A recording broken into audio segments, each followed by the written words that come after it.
할렐루야. 이사야 29장 말씀 함께 나누겠습니다. 이사야서는 계속해서 경고하는 말씀인데, 그 경고는 결국 그들을 멸망시키기 위한 경고가 아니라 다시 돌아와라, 회개하라고 하는 경고입니다.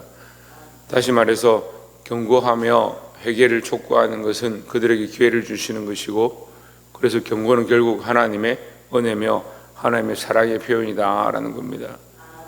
그때는 우리가 책망을 듣고 교훈을 들을 때 그것이 찔리고 마음이 아프다, 속이 상하다 할지라도 하나님께서 경고하시고 교훈하시는 것은 우리를 사랑하셔서 우리에게 기회를 주시고 돌이키기를 기다리시는 하나님의 마음이다. 그렇게 하시길 바랍니다. 29장 1절에 슬프다 아리엘이여 아리엘이여 다윗이 친 성읍이여 해마다 절기가 돌아오려니와 했습니다. 예루살렘 얘기하죠. 시온성을 얘기하는데 다윗이 성을 짓고 거기서 해마다 절기를 드린다. 하나님 앞에 제사를 드리는데 그 절기는 계속 돌아온다. 하지만 백성들이 하나님 앞에 나와서 계속 절기를 드리지만 하나님 기뻐하지 않는다는 거예요. 하나님 받으시지 않는 제사, 하나님과 관계가 끊어진 예배, 그것이 무슨 소용이 있느냐. 그래서 결국은 이 예루살렘이, 이 시온성이 어떻게 될 것이다, 망하게 될 것이다 하는 거예요. 그럼 시온성을 멸망시키는 게 하나님의 목적이냐, 그 성을 무너뜨리는 것이 목적이냐? 그렇지 않죠. 너희가 헛되이 경배한다, 너희가 교회를 나오고 예배를 하고 하나님 앞에 나와 있지만 하나님을 찾지 아니하고 하나님께로부터 먼 마음을 가지고 있다, 그 모습만 있다, 그런 뜻이죠. 그래서 바리새인들과 서기관들의 모습을 얘기하는 겁니다. 겉은 번지르르한데 속은 썩어 있는 회초리 무덤 같은 모습을 얘기하는 거죠. 그런데 우리는 그것을 볼 때마다 바리새인과 서기관들의 문제고, 예수님 모셨을 때도 그들이 예수님을 제대로 영접하지 않았기 때문에 그들이 문제구나 이렇게 하지만, 말씀은 결국 누구에게 적용해야 하느냐? 나 자신에게 적용해야 되는 거죠. 내가 혹시 하나님 앞에 바리새인과 서기관 같지 않은가? 하나님 기뻐하시는 중심을 하나님 앞에 온전히 드리지 않은 자의 모습이 아닌가? 자기를 보게 되기를 소망합니다. 자기 자신을 적용하는 거예요. 그래서 말씀을 전하는 자도 말씀 앞에 서서 자기를 비추고 그 말씀을 흘려보내고, 듣는 자도 그 말씀 앞에서 자신을 비춰봐야 되는 거예요. 우리는 항상 말씀 앞에, 하나님 앞에서 나를 비추고 나를 볼 수 있는 자들이 되어야 된다라는 겁니다. 9절 말씀에 보면 너희는 놀라고 놀라라, 너희는 맹인이 되고 맹인이 되라. 그들의 취함이 포도주로 말미암음이 아니며 그들의 비틀거림이 독주로 말미암음이 아니니라. 10절에 대저 여호와께서 깊이 잠들게 하는 영을 너희에게 부어주사 너희의 눈을 감기셨음이니 그가 선지자들과 너희의 지도자인 선견자들을 덮으셨음이라 했습니다. 그가 덮었다. 누구를 덮었냐? 선지자와 선견자를 덮었다. 덮였다는 말은 하나님께서 그들에게 덮으셔서 그 영광으로 덮으셨다 이런 뜻이 아니고, 그들의 눈을 가렸다 이 말이에요. 가려버렸다. 성전을, 성막을 지을 때 계달의 장막으로 덮습니다. 성막을 해달의 장막으로 덮습니다. 해달의 장막으로 덮으면 그 안에 빛이 전혀 들어올 수 없습니다. 왜 들어올 수 없냐? 거기서는 유일한 하나님의 영광, 하나님의 임재만 있기 때문에 세상의 빛이 들어오면 안 된다는 거죠. 그래서 그 안에 촛대를 켜는 겁니다. 그 촛대는 뭐냐? 예수 그리스도를 상징하죠. 근데 밖에 있는 사람이 이 촛대를 볼 수가 없습니다. 그것도 덮은 거예요. 우리가 그리스도 안에 온전히 있고 하나님 마음을 똑바로 가지고 있으면 덮어도 그리스도가 내 안에 있으니까 관계가 없는데, 문제는 이 선지자들과 선견자들이 덮었다 이렇게 할 때 그들이 뭐가 문제냐? 하나님 볼 수 없다는 거예요. 하나님 음성을 들을 수 없고 하나님을 볼 수 없고 하나님 뜻을 알 수가 없게 되어버렸다. 근데 이 사사기에서도 이렇게 얘기하거든요. 그래서 엘리 제사장이 나오죠. 사사기 시대 때 엘리 제사장이 나오는데, 사사기 끝나고 이제 엘리 제사장이 등장하는데, 엘리 제사장과 비교되는 게 누구냐? 사무엘이죠.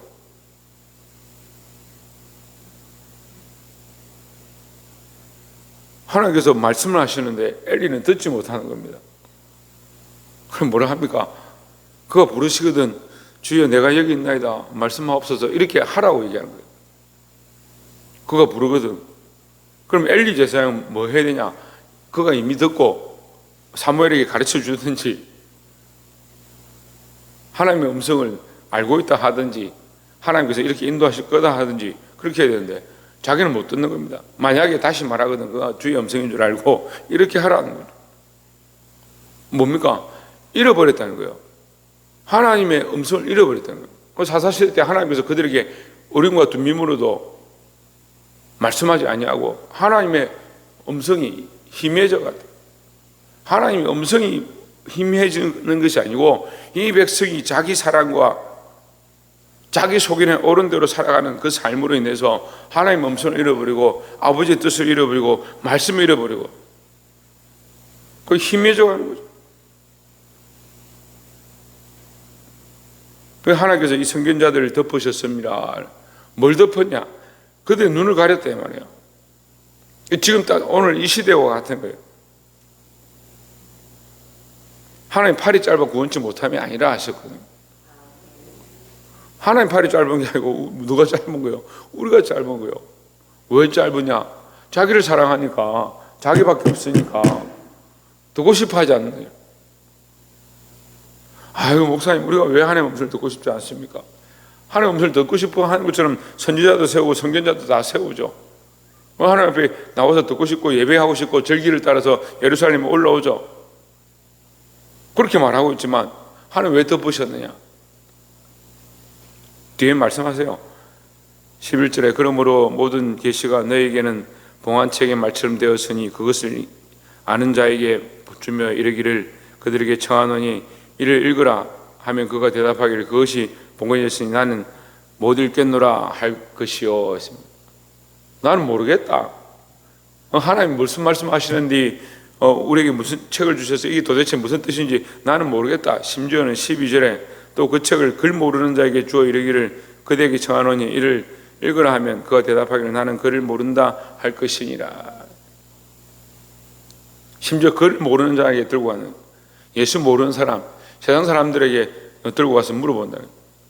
얼마나 답답하면 그 영적 가려짐들이 영적으로 잠자는 상태가 얼마나 심각한지를 얘기하는 거예요. 여러분 깨어나십시오. 왜 깨어나지 못하냐? 왜 듣지 못하냐? 하나님 덮으신 건 못 듣죠. 이렇게 생각하는 사람도 있는데 그렇죠. 하나님 덮긴 덮으셨죠. 그럼 왜 덮으셨느냐? 너희가 절기는 지키고 종교성은 있고 교회는 나오는데 하나님 왜 덮으셨느냐? 13절에서 주님께서 얘기하는 주께서 이르시되 드디어 말씀하시는 거예요. 이 백성이 입술로는 나를 가까이 하며 입술로는 나를 공경하나 말로는 잘한다는 거예요. 껍데기는 멀쩡하다 이 말이에요. 겉으로는 나를 공경하나 이 말이죠. 딱 뭡니까? 딱 바리새인과 서기관들. 야, 바리새인들 서기관들 문제입니다. 여러분 그렇게 신앙생활 하면 안 돼요. 로마 병정이 문제고 빌라도가 문제고 가룟유다가 문제지 나는 문제가 없습니다. 그렇게 하면 누가 예수 믿는 거예요? 어제 우리가 로마서 말씀하죠. 그만큼 얘기했죠. 의인 없나니 다 죄인이야 다. 다 우리는 다 죄인이야. 다 죽을 수밖에 없는 자들이다. 그럼 누가 예수님 십자가에 못 박았냐? 내가 십자가에 못 박았죠. 나 때문에 죽었죠. 내가 그 십자가 현장에 가서 못으로 박은 게 아니지만 나의 죄 때문에 나의 완악함 때문에 나의 듣지 아니함 때문에 나의 어떠함 때문에 주님이 십자가를 지셨는데 나는 로마 병정도 아니고 나는 빌라도도 아니고 나는 가룟유다도 아닌데 나 무슨 관계가 있습니까? 근데 왜 예수님이 죽으셨어요? 그렇게 심각한 착각을 하고 있는 거죠. 내가 죄인인 줄 알 때 교회가 세워지는 거예요. 내가 죄인인 줄 알 때 회개가 일어나고 내가 죄인인 줄 알 때 성령의 역사가 나타나고 내가 죄인인 줄 알 때 성령께서 나의 마음을 씻기시고 위로하시고 새롭게 하신 역사가 나타나는 거예요. 그럼 회개하지 않으면 교회가 뭘 할 수 있습니까?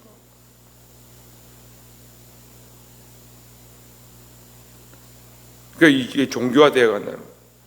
어제 이제 말씀에도 그런 얘기를 했는데 종교화되어 간다. 뭔가 수도를 쌓고 뭔가 노력을 하고 헌금을 많이 하고 뭔가 봉사를 하면 그게 교회가 되는 것처럼 그건 세상 종교라니까요. 돌을 쌓고 그렇게 노력하고 헌금을 많이 하고 불교가 제일 많이 하잖아요.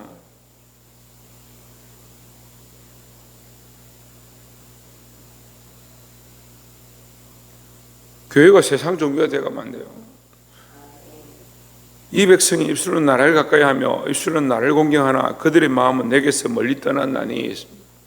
마음이, 너희 마음이 어디 있느냐? 내 마음이. 여러분 안타깝습니다. 또 이 아침에 제가 또 안타까운 마음으로 말씀드립니다. 여러분 우리의 마음이 지금 어디 있는가 봐야 되는 거예요. 재물에 있는가? 자식에 있는가? 가정에 있는가? 세상 명예에 있는가? 마음이 어디에 있어야겠습니까? 하나님께로 향하고 있어야 되는데. 그 예수님 우리에게 그 방법을 가르쳐주세요. 내가 곧 길이요 진리요 생명이니 나로 말미암지 않고는 아버지께로 갈 자가 없다. 그럼 너희는 어떻게 해라? 그리스도의 마음을 품어라. 그리스도께서 아버지의 말씀을 따라 사셨던 것처럼 너희도 너희 마음을 하나님께 드리고 그리스도처럼 생각하고 그리스도처럼 아버지의 뜻을 세우고자 몸부림쳐야 된다라고 해요. 그걸 가르쳐주고 있는데 우리는 계속 뭘 합니까? 말로는, 껍데기로는 나와 앉아있죠. 근데 마음이 어디 있어요? 마음이 어디 있어요? 빨리 집에 가서 자면 좋겠다.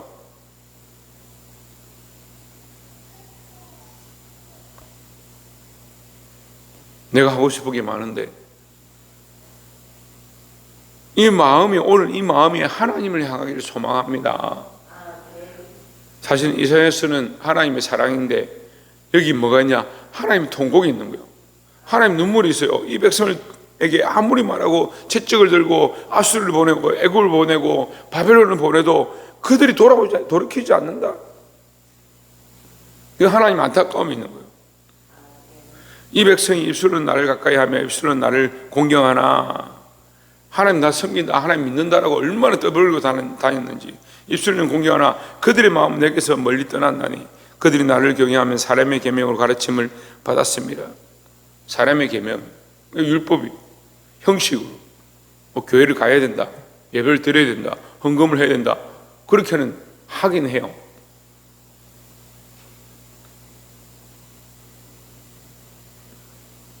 여러분 자기 자신을 돌아보고 하나님 앞에 거룩함으로서 그를 소망합니다.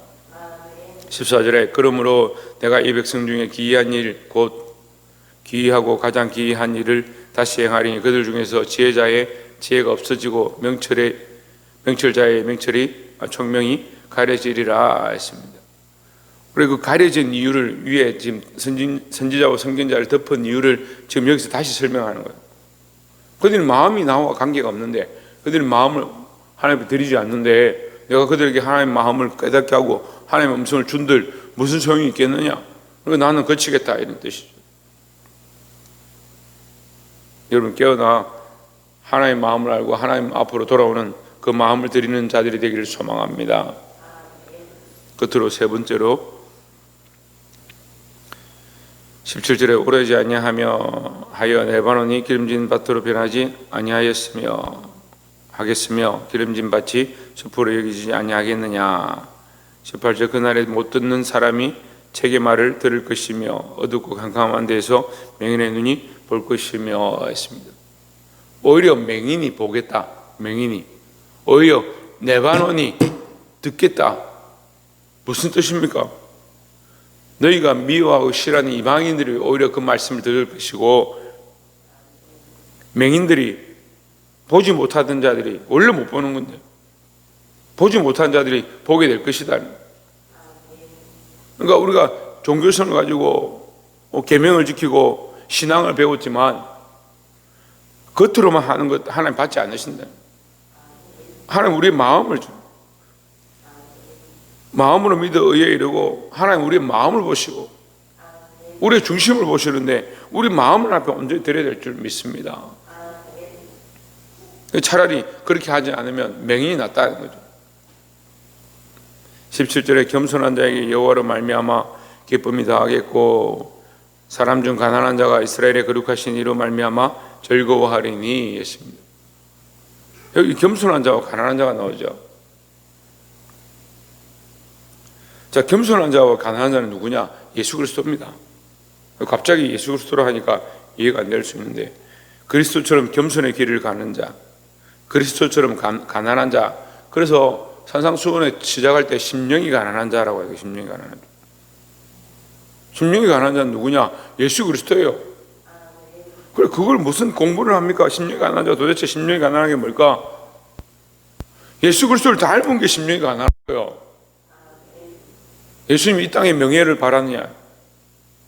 아까 빌라도 얘기했는데, 빌라도 앞에 섰을 때 예수님이 한 말씀이죠. 내 나라는 이 땅에 속한 게 아니다.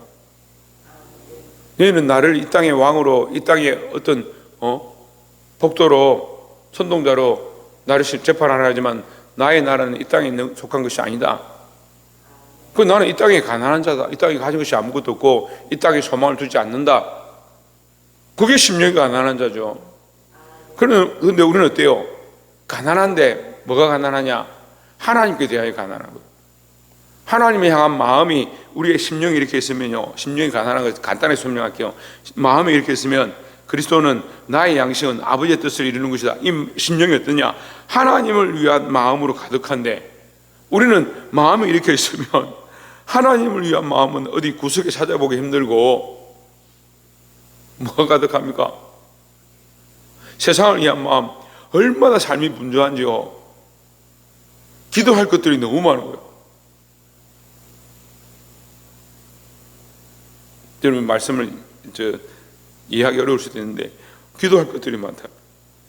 아버지 뜻을 구해야 되는데 내 삶에, 내 가정에, 내 인생에 필요한 것 구하기 바쁘다. 내 뜻을 구하기 바쁘단 말이야. 예수님은 머리 둘 곳이 없습니다. 왜? 아버지 뜻을 이루기 위해서 그 마음에 가득한 이 뜻들을, 아버지 뜻을 이루고자 그 마음이 분주한데, 우리는 뭐가 분주하냐? 자기를 위한 일들 하는데 분주한 거예요. 그러니까 마음이 가난하지 않죠. 마음이 다 부유해요. 얼마나 바쁜지. 생각이 많고요, 할 게 많고요, 기도할 게 많고요. 그 입술로는 얼마나 하나님을 경외하는 것처럼 하는데 마음에는 하나님을 사랑하는 것이 없다. 그걸 책망하시는 거죠. 그런 심령이 가난한 자, 겸손한 자, 자기를 사랑하고 자기를 위한 생각들을 내려놓고 그리스도와 함께 십자가를 지고 그리스도와 함께 세상을 사랑하지 아니하고 하나님의 마음을 가지고 세상의 영혼들을 사랑하는. 여러분, 이것이 우리 안에 회복되기를 소망합니다. 이것이 회복될 때 성전자들이 덮였던 것들이 펼쳐지고 가려졌던 것들이 열려지고 하나님 마음을 알게 될 줄 믿습니다. 겸손한 자, 가난한 자, 그 심령이 가난한 것, 세상에 가난하고 하나님 나라에 부유한 그런 마음으로 오늘 하루 사시고 승리하시기를 주의 이름으로 축원합니다.